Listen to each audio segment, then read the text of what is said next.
Shalom amigos, cada semana nos toca descubrir una energía en la Parashat de la semana.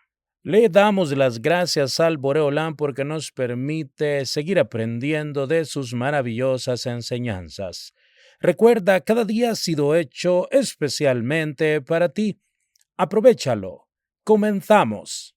Lej Lejá, la obligación de difundir el nombre de Dios en el mundo. El Eterno le dijo a Abraham: vete por ti de tu tierra y de tu lugar de nacimiento, y de la casa de tu padre a la tierra que yo te mostraré, y te convertiré en una gran nación, y te bendeciré, y engrandeceré tu nombre, y serás una bendición. Bereshit 12, 1 al 2. Dios le ordena a Abraham que se vaya de su tierra y le promete que a cambio lo bendecirá y le dará riquezas, hijos, honor y fama. Y así fue el nombre de Abraham, se hizo famoso de una punta a la otra del mundo. Pero ¿acaso Abraham buscaba fama? Sin ninguna duda, una persona del nivel de Abraham no buscaba honor ni fama. Podemos preguntarnos aún más, ¿por qué era una prueba irse de su casa si Dios le estaba prometiendo que le daría grandes bendiciones? Porque, como sabemos, esta fue una de las 10 pruebas a las que fue sometido Abraham. Tanjumá Lej Lejá, capítulo 3. ¿Cuál es la prueba si se le estaba prometiendo a cambio un pago tan grande? Con ayuda del cielo logré entender esto en la misma dirección que lo explica el Maguen David, uno de los cabalistas de Marruecos, quien dice así: todo judío fue creado a imagen de Dios y su alma fue tomada de los lugares más elevados. Todos los días bendecimos que no me has hecho goy. Pero la bendición también podría haber sido formulada de otra manera. Por ejemplo, bendito seas que me hiciste judío. Porque tal vez podríamos temer que la formulación negativa despertará el odio de los pueblos. Entonces, ¿por qué no pronunciarla de manera positiva? Me parece que debido a que hay judíos que se comportan como goim, si ellos bendijeran diciendo que me hiciste judío, sería una bendición en vano, verajá levatala, ya que su forma de conducirse en la vida provoca que pierdan el nivel que tenían originalmente y el nombre de Dios ya no se une a ellos. Por esta razón bendecimos diciendo que no me hiciste goy, para que no sea una verajá, lévatala. Esto también explica por qué Dios le prometió a Abraham Avinu honor y grandeza y no lo consideramos como algo malo, a pesar de que estas cosas por lo general acarrean consecuencias no tan buenas. Por el contrario, Dios le promete a Abraham que justamente estas cosas le permitirán ir por el mundo cumpliendo la voluntad divina de engrandecer el nombre de Dios y al mismo tiempo difundiendo su propio nombre. Esto se debe a que Abraham lleva sobre su nombre el nombre de Dios. Tal como está escrito, al nombre Abraham se le agregó una letra Hei, convirtiéndose en Abraham, es decir, que el honor que recibió Abraham es consecuencia del honor de Dios en el mundo y no un honor que lleva al orgullo personal. Con respecto a la segunda pregunta, es decir, ¿en qué radica la prueba si se le estaba prometiendo una recompensa enorme? Tenemos que contestar que la dificultad radica en el hecho mismo de engrandecer y enaltecer el nombre de Dios. A pesar de todas las dificultades, Abraham dijo: ¿quién soy yo? ¿De dónde voy a sacar las fuerzas necesarias para hacerlo? Yo no soy más que polvo y cenizas. ¿De dónde voy a sacar el coraje y la valentía para cumplir debidamente mi misión? Y aquí es donde Dios puso a prueba a Abraham, al ver de qué manera lograba cumplir con la meta encomendada, es decir, difundir el honor de Dios en el mundo. El objetivo de la persona en este mundo. El Eterno le dijo a Abraham: vete por ti de tu tierra y de tu lugar de nacimiento y de la casa de tu padre a la tierra que yo te mostraré. Bereshit 12:1. Entre las explicaciones de este versículo hay una según la cual aquí la Torá se refiere a la Neshama, el alma, es decir, que se le ordena al alma irse de su tierra, la tierra de la vida eterna y de su lugar de nacimiento debajo del trono de gloria. Al igual que te mostraré a este mundo, porque el alma no puede elevarse en el mundo verdadero, Olam Haemet, sino que solo puede hacerlo viniendo a este mundo. Y Dios le dice: te convertiré en una gran nación, ya que a través de su lucha con su inclinación al mal, crea mundos y arregla otros, dándole satisfacción a Dios. Pero al principio el alma no quiere bajar a la tierra, como está escrito en Pirkei Avot 4:22. Contra tu voluntad estás vivo. Pero Dios le dice: vete por ti, por tu bien, para tu propio provecho, ya que toda corrección que tenga que hacer debe realizarla en este mundo. Y así también dice: contra tu voluntad mueres. Porque cuando el alma ve que toda su elevación es producto de su lucha contra el mal, en este mundo se niega a partir de él. También el Maguen David del Rab Hamekubal David Pérez explica en forma resumida que el versículo se refiere al alma. Quisiera explicar la diferencia entre este mundo y el mundo venidero. A este mundo se lo llama el mundo de la mentira y al mundo venidero el mundo de la verdad. En realidad, parecería que esa es la razón por la cual Dios bajó su Torá, que es llamada verdad, del mundo venidero, hacia este mundo, y no la entregó enseguida en este mundo, apenas la creó. Porque la Torá es verdad y no puede ser entregada en un mundo de mentira. Así fue que Moshe subió al cielo, venció a los ángeles, y éstos le dieron regalos. El ángel de la muerte también le dio un regalo. Le reveló el secreto del Ketoret, incienso, Yalkut Shimoni Bamidbar 752. A pesar de que el Ketoret se opone al cumplimiento de su propia función. Porque cuando Moshe tuviera conocimiento de este secreto, podría evitar que el ángel tomara su alma. La respuesta a esta aparente contradicción es que, como todo esto sucedió en el mundo de la verdad, allí no cabía lugar a tales disquisiciones. De todas maneras, es difícil entender por qué este mundo es llamado mundo de la mentira. Si Dios creó la verdad, tal como está escrito, el sello de Dios es la verdad. Shabbat 55a. Entonces, ¿cómo podemos decir que Dios creó un mundo de mentiras? Por lógica, tendría que ser también verdad. Podemos decir que este también es un mundo de verdad, pero el Yetzer Hará, la inclinación al mal, está presente en él y recibió la fuerza para transformar la verdad en mentira. Y esta es la técnica que utiliza, mostrando la mentira como verdad. La persona puede encontrarse rezando delante de Dios, esta es la verdad, pero con la cabeza ocupada en pensamientos extraños, esto es la mentira.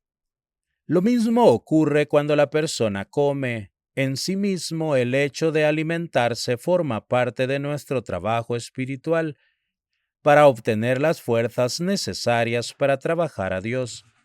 Pero cuando se come por puro placer, resulta que se está viviendo en el mundo de la mentira. Este es el trabajo de la persona en el mundo, transformarse de mentira a verdad. Esto es lo que puede lograr solamente con la Torá, que es llamada verdad. Para eso Dios bajó la Torá desde un mundo donde todo es verdad a este mundo y ya nadie puede alegar que no cumplió lo ordenado por la Torá argumentando que esta no es verdad, ya que fue entregada en un mundo donde todo es mentira. Por eso fue bajada desde el mundo venidero, que es el mundo de la verdad. Desde el momento en que la Torá fue entregada, la verdad bajó desde el mundo venidero hacia este mundo, y por esa razón, a través del estudio se puede vencer a la mentira. La Gemara en Yomá 35b dice que 3 personas se presentaron delante de Dios, uno rico, uno pobre y uno apuesto. Dios les preguntó por qué no se dedicaron al estudio de la Torá. ¿Acaso el pobre había sido más pobre que Hillel? ¿Acaso al apuesto el Yetzer Hará lo molestó más que a Yosef? Ellos se dedicaron al estudio y superaron las pruebas de este mundo. Esa es la evidencia de que la Torá está por encima de este mundo, tal como está escrito. Yo he creado al Yetzer Hará.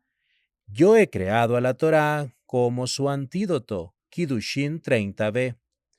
A partir de todo esto se entiende que aunque la Torá bajó a este mundo, sigue manteniendo su santidad y está al alcance de cada uno de nosotros.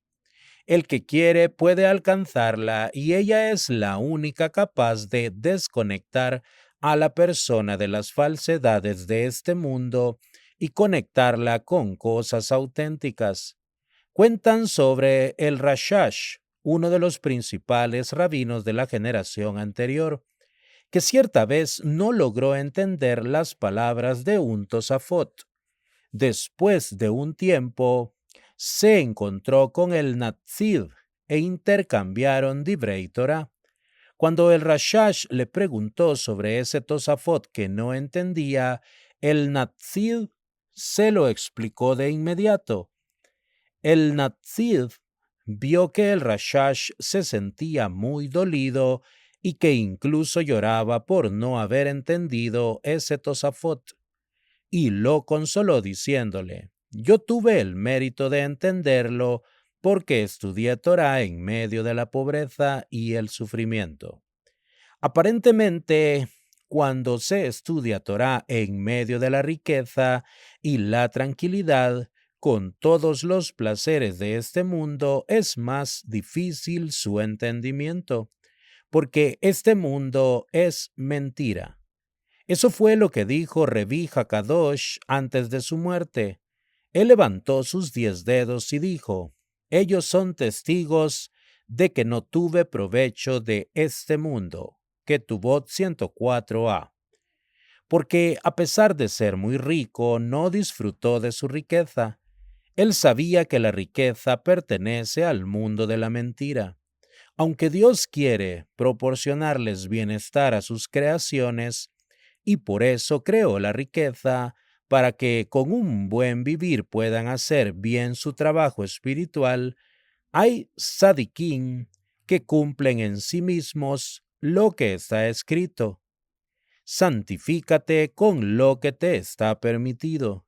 Si bien con los demás no se comportan así, tal como está escrito, que en la mesa de Reví nunca faltó rábano ni hatzeret, raíz amarga, Abodá Zará 11a.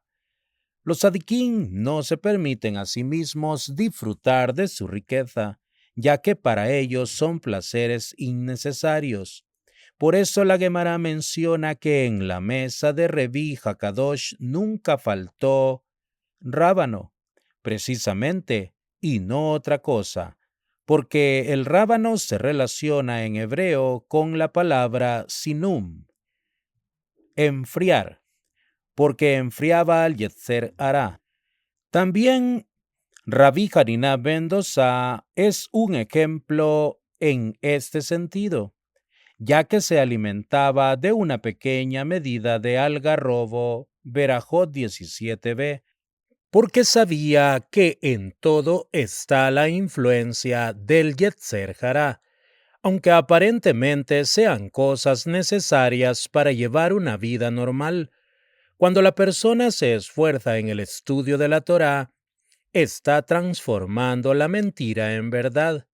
Está escrito en Mishlei 3:6, en todos tus caminos ten presente a Dios, porque la persona puede realizar su trabajo espiritual en cualquier momento u ocasión, al comer, al beber, cuando descansa o al satisfacer cualquier otra necesidad física, siempre y cuando lo haga con la intención de estar en condiciones para llevar a cabo su función y no por mero placer. Si lo hace así, esas actividades serán parte de su trabajo espiritual. Dicen los sabios en Nedarim 20b acerca de Rabí Eliezer que cuando tenía relaciones íntimas con su esposa, sentía como si un demonio lo estuviera obligando.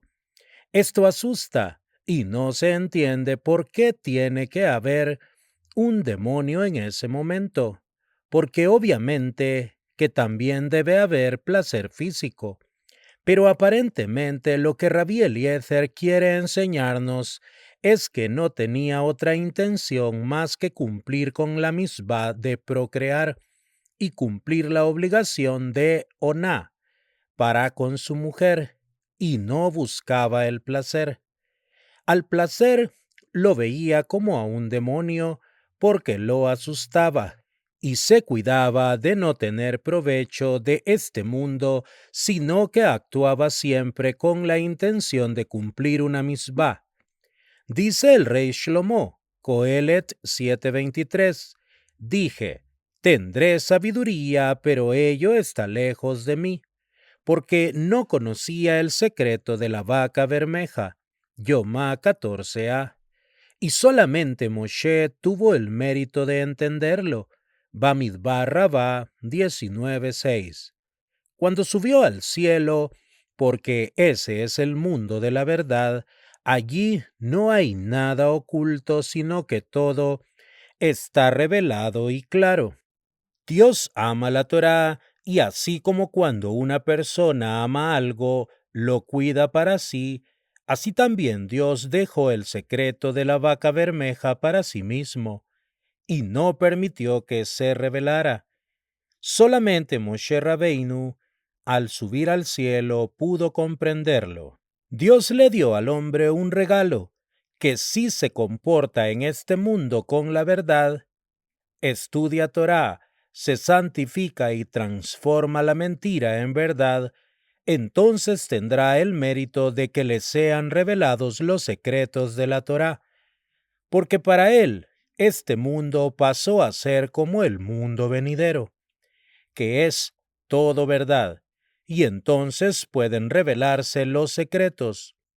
Cada miembro del pueblo de Israel, si se esfuerza, podrá entender la Torá de acuerdo con su nivel.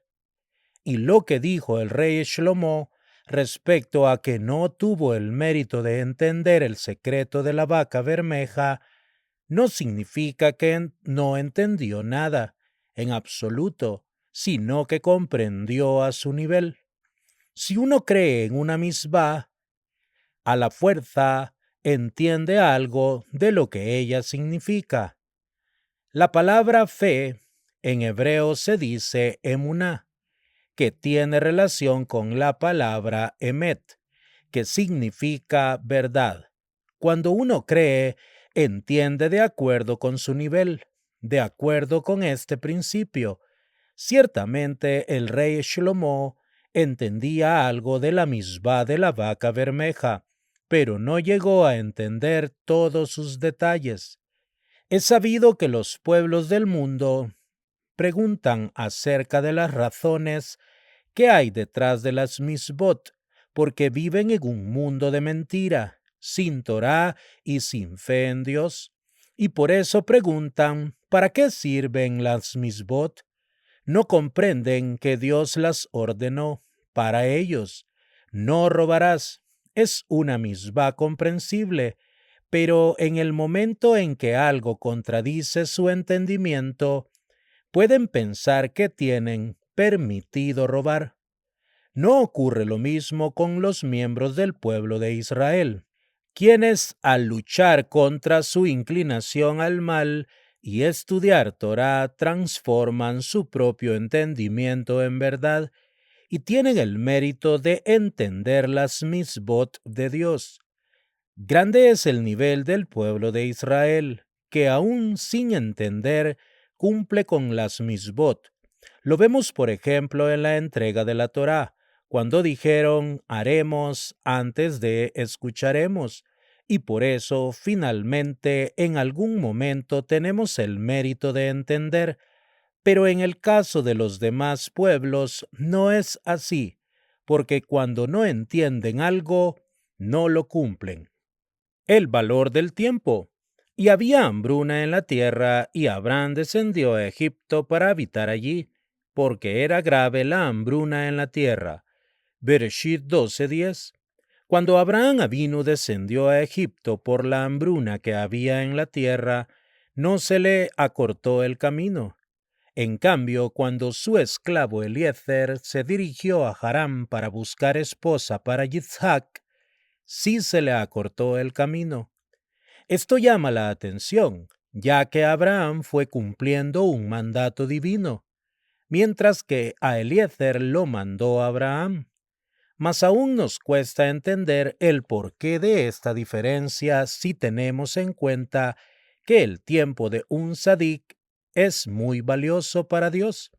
Siendo así, ¿por qué no se le acortó el camino a Abraham?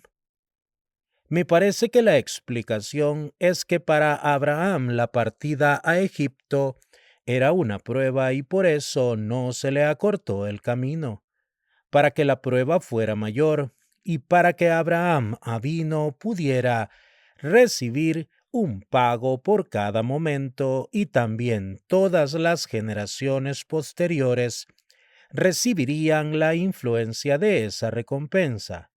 Pero a Eliezer se le acortó el camino, porque para él el viaje era demasiado difícil, ya que él quería casar a su hija con Yitzhak.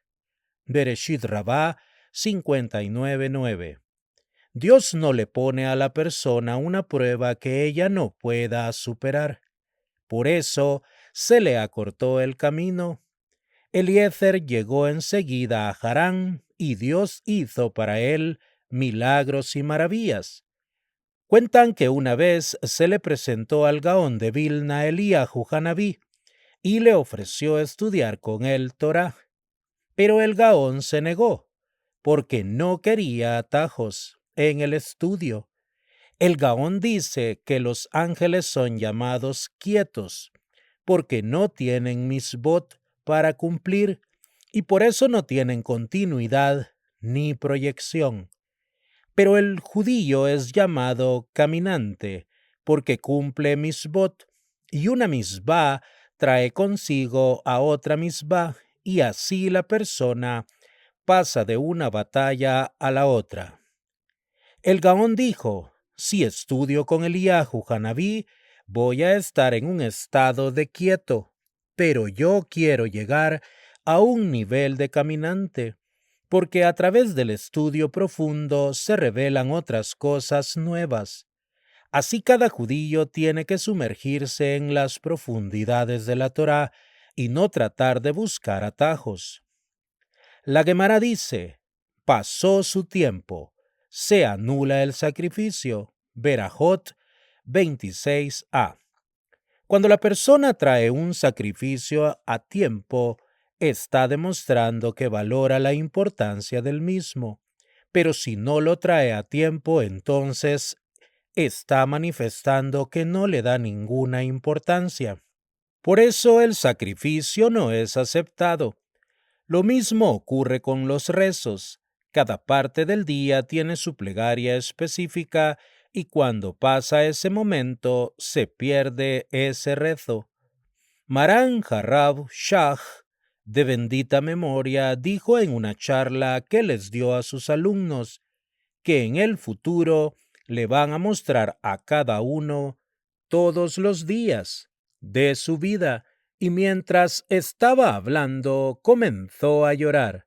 Después explicó que ese mismo día había cumplido con la misbah de Keriat Shema, pero no de acuerdo con la opinión más estricta, como lo hacía generalmente, y como ese momento ya había pasado, no tenía posibilidad de repararlo. Cuando Dios ve que la persona valora el tiempo, entonces Él la ayuda a cuidarlo y a aprovecharlo como se debe. Esto lo vi con mis propios ojos en mi maestro, Hagaón Rabí Jaín Shmuel Lopián, de bendita memoria, que cuando quería estudiar un tema específico siempre abría el libro justo en el lugar indicado, y pensé que del cielo querían ahorrarle el tiempo de la búsqueda, porque él apreciaba mucho el valor de su tiempo. Cuentan también que una vez el hijo de El Gaón Rabí El Hanán Wasserman, de bendita memoria, le compró zapatos con cordones y el Gaón se negó a usarlos porque no quería perder tiempo atándolos. Por el camino que uno quiere ir, por allí lo llevan. Matot 10:3. O bien le alargan el camino porque eso le aumenta la recompensa por lo que hace, o bien se lo acortan. Todo depende de cuánta importancia le da la persona al tiempo que fue depositado en sus manos. Amigos, hasta aquí la lectura de esta interesante parashat. El Boreolán mande Parnasá Tobá a sus mesas, tanto espiritual como materialmente, y que siempre la luz de la Torá ilumine sus rostros. Hasta la próxima con la ayuda de Hashem.